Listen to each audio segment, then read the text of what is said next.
Bangladesh cricket বোর্ডের বিপুল অঙ্কের অর্থ এখন আর্থিক ঝুঁকিতে। পরিমাণ প্রায় 250 কোটি টাকা। লাল, নীল, সবুজ, হলুদ। বিশ্বাসযোগ্য হতে এমন কোনো রং লাগে না, থাকতে হয় স্বচ্ছতা। অবশ্য ব্যাংকগুলো কোনো কিছুরই ধার ধারে না, খুঁজলে দেখা মিলতে পারে অসঙ্গতির নানা রকম খসড়া।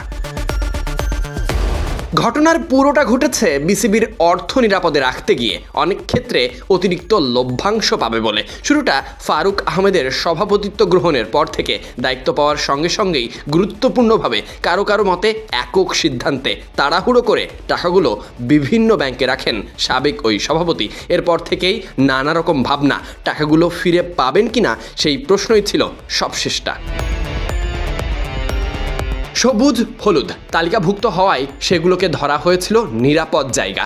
এমনকি একক সিদ্ধান্তের জন্য তার বিরুদ্ধে অভিযোগও হয়। অনেকে ধরে 6 নয়, যদিও সেগুলো পরে ভুল প্রমাণিত হয়। কিন্তু সমকাল বলছে তিনি যে ব্যাংকগুলোতে টাকা রেখেছেন তার মধ্যে যেখানে 52 কোটি টাকা রাখা হয়েছে সেখানে পরীক্ষামূলকভাবে 2 কোটি টাকা উত্তোলনে গেলে চেষ্টায় ব্যর্থ হয় বাংলাদেশ ক্রিকেট বোর্ড। ব্যর্থতা মোটে 52 কোটির মধ্যে 2 কোটি, এমন করে বিসিবির মোট 250 কোটি টাকা আছে 13টি ব্যাংকে। এটা স্পষ্ট বেশি মুনাফা লাভের আশায় ব্যাংকে যে টাকাগুলো রাখা হয়েছিল এখন লাভই নয়, বিসিবি মূলধন হারানোর আশঙ্কায়।